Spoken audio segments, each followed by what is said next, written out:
नमस्कार दोस्तों, स्वागत है आप सभी का हमारे यूट्यूब चैनल योजना ऑनलाइन फॉर यू पर। दोस्तों, आज फिर आपके सामने एक महत्वपूर्ण जानकारी लेकर हाजिर हुए हैं। जैसे कि आप सभी जानते हैं कि संविदा कर्मियों के द्वारा अपनी मांगों को लेकर धरना प्रदर्शन किया जा रहा है।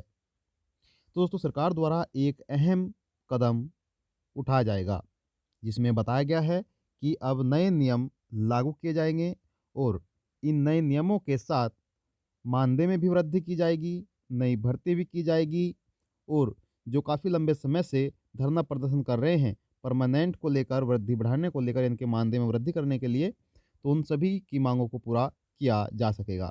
अब दोस्तों, यह कौन-सा नया नियम है, उसके बारे में मैं आपको यहाँ पर डिटेल वाइज़ जानकारी देने वाला हूँ और कब यह मानदेय में वृद्धि की जाएगी, कब परमानेंट किया जाएगा और कब से संविदा कर्मियों की नई भर्ती निकाली जाएगी। तो दोस्तों, जैसे सरकार द्वारा यहाँ पर खबर दी है, उसी प्रकार से मैं आपको वह खबर समझाने की पूरी-पूरी कोशिश करूँगा। तो चलिए दोस्तों, वीडियो को शुरू करते हैं। वीडियो को शुरू करने से पहले आपसे यही निवेदन रहेगा कि वीडियो को लाइक नहीं किया तो वीडियो को लाइक कर दीजिए और ज़्यादा से ज़्यादा शेयर भी कर दीजिए। तो दोस्तों, मैं आपको बता दूँ, यहाँ पर बताया गया है, थोड़ा ज़ूम आउट कर लेते हैं ताकि आपको अच्छे से समझ में भी आ सके और दिखाई भी दे सके। तो दोस्तों, यहाँ पर बताया गया कि प्रदेश के सभी सरकारी कर्मचारियों, सभी सरकारी विभागों में काम करने वाले जो संविदा कर्मी हैं, उनकी भर्ती से लेकर उनकी सर्विस तक के लिए सरकार अलग से नियम बनाने जा रही है। यानी दोस्तों, जो पहले से ही कार्य कर रहे हैं, सरकारी विभाग में संविदा पर कार्य कर रहे हैं और जो नई भर्ती के लिए भी इंतज़ार कर रहे हैं, उन सभी को इस नए नियम से लाभ दिया जाएगा। यह नया नियम कौन-सा है, उसके बारे में भी मैं आपको यहाँ पर बता देता हूँ। तो दोस्तों, बताया गया है कि कैबिनेट कैबिनेट ने contractual appointment to civil posters rule 2021 को मंजूरी दे दी है। जी दोस्तों, जैसे कि आप यहाँ पर देख रहे हैं, यहाँ पर कैबिनेट द्वारा कैबिनेट ने contractual appointment to civil posters rule 2021 को मंजूरी दे दी है। अब दोस्तों, आपके जो मानदेय में वृद्धि होगी वह कितनी की जा सकती है, उसके बारे में भी मैं आपको यहाँ पर मीडिया रिपोर्ट के मुताबिक जो आंकड़े दिए गए हैं उसकी जानकारी मैं आपको दूंगा और साथ ही साथ जो काफ़ी लंबे समय से परमानेंट को लेकर धरना प्रदर्शन किया जा रहा था कि जो भी संविदा कर्मी हैं, चाहे वह आंगनवाड़ी कार्यकर्ता हो, चाहे वह शिक्षा मित्र हो, चाहे वह किसी भी महकमे में संविदा पर कार्य कर रहे हैं, वह सभी अपनी मांगों को लेकर धरना प्रदर्शन कर रहे हैं कि उनको परमानेंट किया जाए और जो उनको मानदेय दिया जाता है, उनका मानदेय भी बढ़ाया जाए। अब दोस्तों, सरकार द्वारा यह एक अहम कदम उठाया जा सकता है। वहीं दोस्तों, मैं आपको बता दूं कि इन नियमों के बनने के बाद सरकारी विभागों में संविदा पर कार्य करने वाले कर्मचारियों की नियुक्ति और जो भी शर्तें होंगी वह तय की जाएंगी।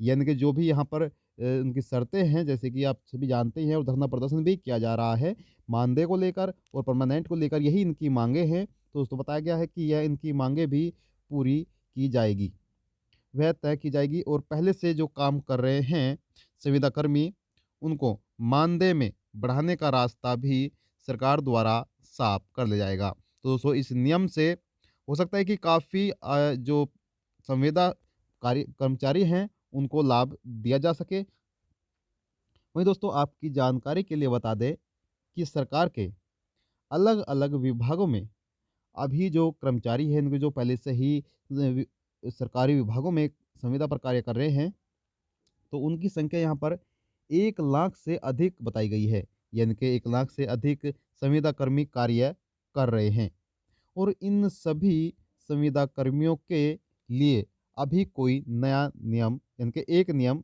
नहीं है। यानी कि दोस्तों, जो पहले से ही कार्य कर रहे हैं उनके लिए कोई एक नियम नहीं है जिससे कि उस नियम पर चला जा सके और उस नियम के अकॉर्डिंग ही उनको लाभ दिया जा सके। लेकिन सरकार द्वारा अब एक नए नियम को लागू करने जा रही है जिससे कि उनको उस नए नियम के चलते लाभ भी दिया जाएगा और जो उनकी मांगे हैं वह भी पूरा किया जाएगा, ऐसा सरकार द्वारा बताया जा रहा है। वहीं दोस्तों, बता दूं कि संविदा कर्मी लंबे समय से परमानेंट होने की भी मांग कर रहे हैं, आंदोलन कर रहे हैं। अब दोस्तों, हो सकता है कि आपका जो आंदोलन है वह अब समाप्त हो जाए। जैसे सरकार द्वारा बताया जा रहा है कि नए नियम लागू होते ही सभी जो कर्मचारी हैं, जो संविदा पर कार्य कर रहे हैं, उनकी माँगों को पूरा किया जाएगा और उनकी जो मानदेय है, मानदेय में भी वृद्धि की जाएगी और उनको संविदा पर भी परमानेंट किया जाएगा। अब दोस्तों देखते हैं सरकार द्वारा जैसे ये नियम लागू किया जाता है तो इसमें कितने खरे उतरते हैं और किन-किन माँगों को पूरा किया जा सकता है। वहीं दोस्तों आगे जानकारी दी गई है, सरकार ने संविदा कर्मियों की माँगों पर कैबिनेट सब कमेटी बनाई थी। यानी कि जो माँगे हैं, जो काफ़ी लंबे समय से माँगे की जा रही हैं, उन पर एक कैबिनेट कमेटी भी बनाई गई थी और उस सब कैबिनेट की रिपोर्ट के आधार पर ही अब कार्मिक विभाग के control contractual appointment to civil posters rule 2021 बनाए हैं। ये दोस्तों यहाँ पर एक यहाँ रूल बनाया गया है, जैसे कि आप यहाँ पर देख रहे हैं, contractual appointment to civil posters rule 2021 नए हैं, बनाए गए हैं और दोस्तों इसी के चलते, इसी के आधार पर अब आगे जो भी संविदा कर्मी होंगे उनको लाभ दिया जाएगा। अब दोस्तों आगे जानकारी दी गई है। जानकारी के लिए बता दें कि इन नियमों में कुछ शर्तों के साथ कुछ कर्मचारियों को परमानेंट करने पर भी सरकार फैसला कर सकती है।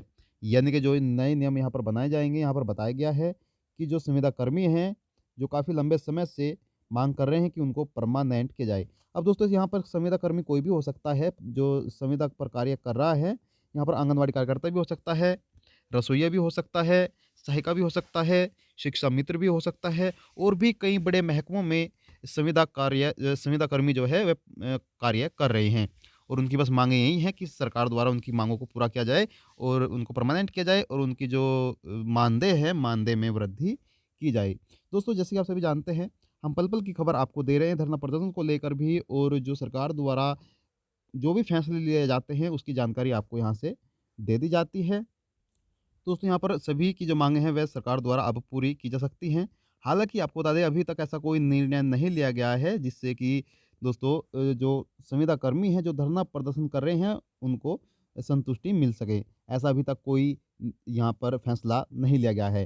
हालाँकि यहाँ पर बस एक आश्वासन ही दिया जा रहा है कि उनकी माँगों को पूरा किया जाएगा और नई भर्ती भी निकाली जाएगी और मानदेय में वृद्धि की जाएगी और सरकार द्वारा बताया गया है कि इसमें सबसे पहले क्या होगा कि नया नियम लागू किया जाएगा।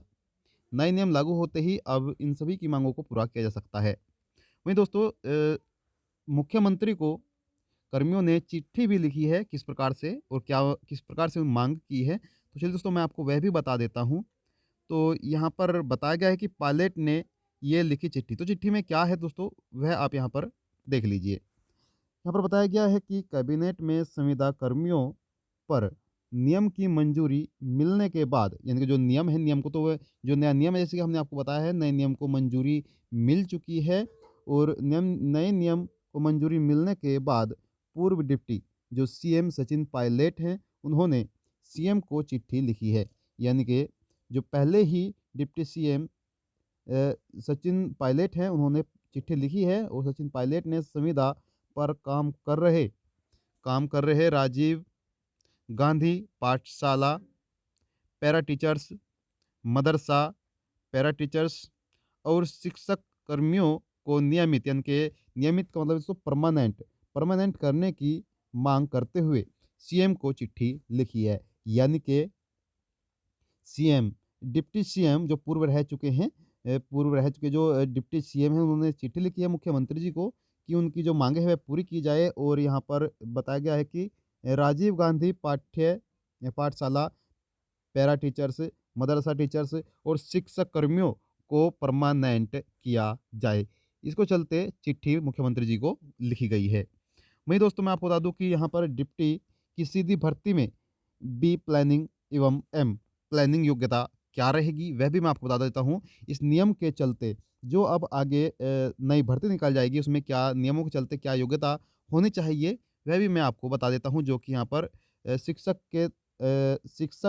के लिए जो नई भर्ती निकलेगी उनमें क्या यहाँ पर रूल अपनाए जाएंगे। अब दोस्तों यहाँ पर बताया गया है कि असिस्टेंट टाउन प्लानर भर्ती में अब बैचलर ऑफ प्लानिंग और मास्टर ऑफ प्लानिंग को भी योग्य में शामिल किया जा सकेगा। यानी दोस्तों जो बैचलर डिग्री कर चुके हैं उनको भी इसमें योग्यता मिल जाएगी। और कैबिनेट ने राजस्थान टाउन प्लानिंग सेवा नियम 1966 में संशोधन को मंजूरी दे दी है। यानी कि दोस्तों यहाँ पर जो नियम है यह 1966 नियम को में संशोधन करने की बदलाव करने की मंजूरी भी दे दी है। अब देखते हैं सरकार द्वारा क्या यहाँ पर अलग से फैसला लिया जाता है और इस नियम के चलते क्या लाभ मिलता है। हालाँकि अभी तक ऐसा कोई लाभ नहीं दिया है, बस आश्वासन ही दिया जा रहा है कि इनकी माँगों को पूरा किया जाएगा और उनके जो मानदेय है, मानदेय में वृद्धि की जाएगी और परमानेंट किया जाएगा और आगे आते समय में उनको नई उनके लिए नई भर्ती भी निकाली जाएगी। अब दोस्तों जैसे सरकार द्वारा कोई अलग से नया नियम लाते हैं या फिर कोई फैसला लेते हैं इन सभी कर्मचारियों के लिए, तो मैं आपको यहाँ पर अवगत कराता रहूँगा और आपको जानकारी देता रहूँगा। तो आपसे निवेदन यही रहेगा कि आपने वीडियो को लाइक नहीं किया तो वीडियो को अभी लाइक कर दीजिए। ज़्यादा शेयर भी कर दीजिए ताकि आपको दोस्तों जो ये वीडियो है जो काफ़ी कर्मचारी धरना प्रदर्शन कर रहे हैं उनको उन तक यह वीडियो पहुँच सके।